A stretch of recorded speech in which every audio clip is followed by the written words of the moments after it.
So friends and colleagues, I'm profoundly honored and humbled to stand before you today as a new member of the Pitt-McGowan family. This is a moment that fills me with immense excitement and a deep sense of responsibility. On behalf of our entire migratory team of almost 40 people, I'd like to thank the many people in the Dean's office, the Department of Surgery, Department of Plastic Surgery, and Pitt-McGowan itself in MMG, who occupies this floor with us, who worked tirelessly to support our move. I thank Dr. Bill Wagner for his long-standing leadership of this institute. Over 25 years ago, when McGowan was seeded, regenerative medicine was a vision and a promise of the future. It is not the same today. Thanks to the 21st Century Cures Act that was signed into law in 2016, we now have the Regenerative Medicine Advanced Therapeutics, or RMAT, designation of the FDA. Reportedly, 91 therapies are approved at this time by the FDA via the RMAT designation. Hundreds are in the pipeline, as FDA has made public. Regenerative medicine solutions will increasingly occupy a larger fraction of the healthcare market.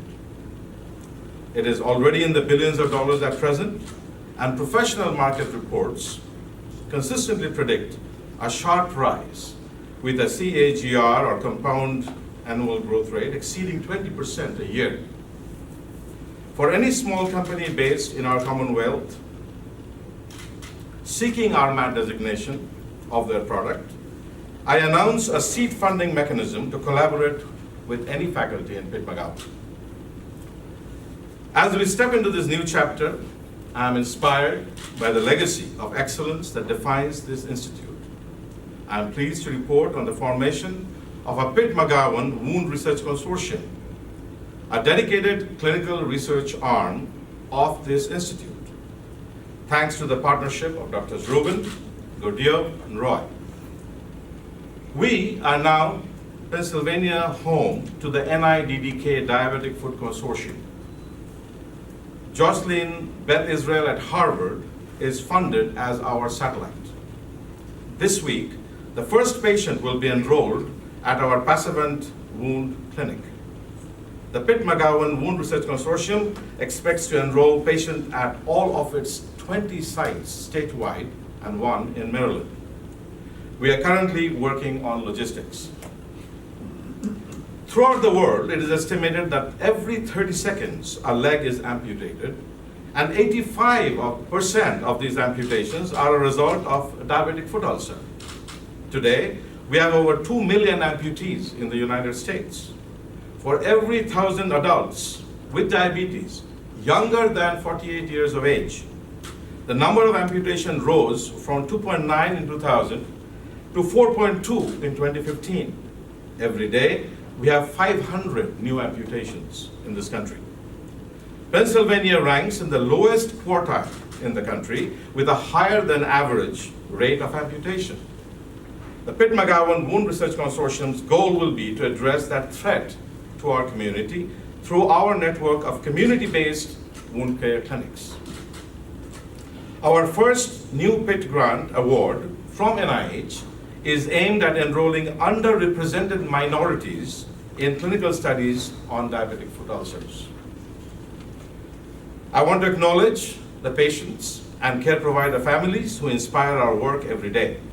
We want to hear from you.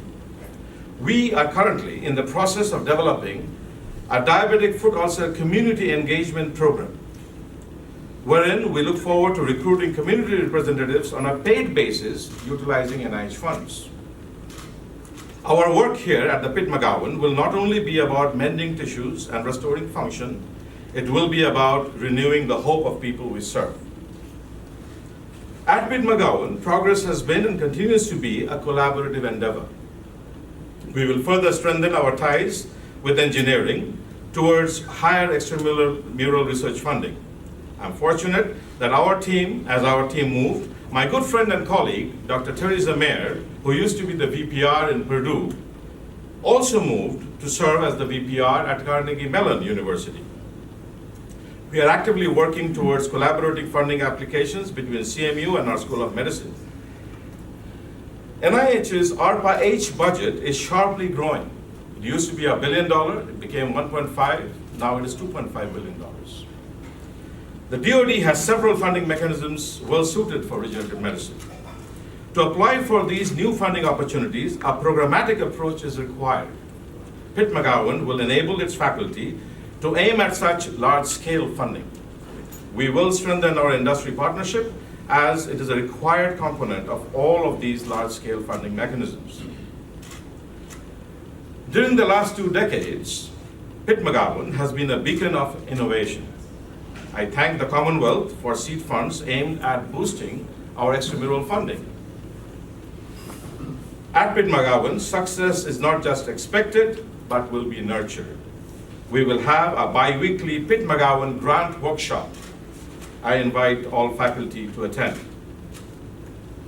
Pitt McGowan is primarily a research institute.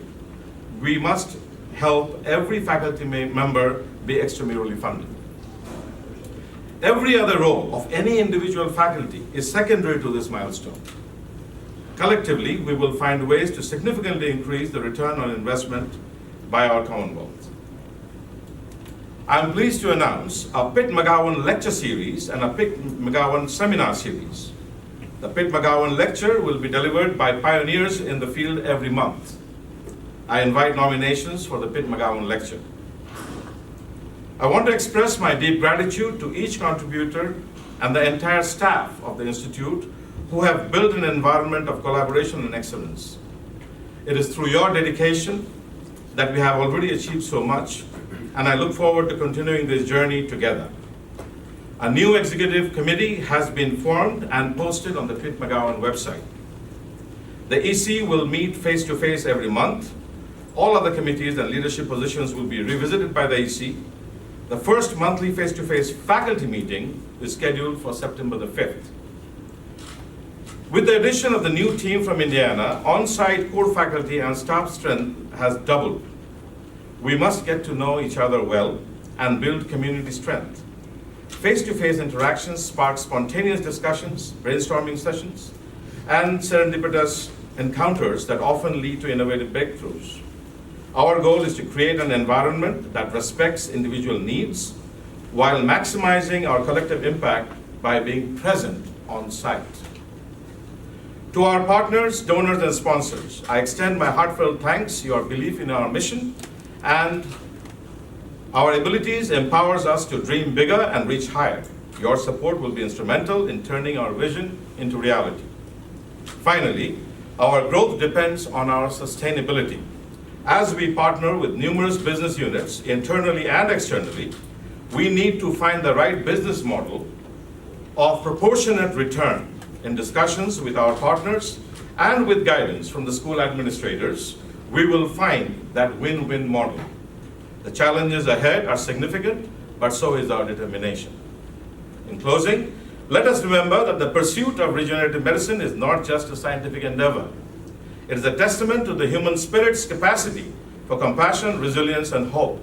Together, we have the power to reshape the future of healthcare and to strengthen the economy of our Commonwealth. Thank you for your entrusting me with this incredible opportunity. I am excited to lead the McGowan Institute for Regenerative Medicine into a new era of discovery, collaboration, and impact.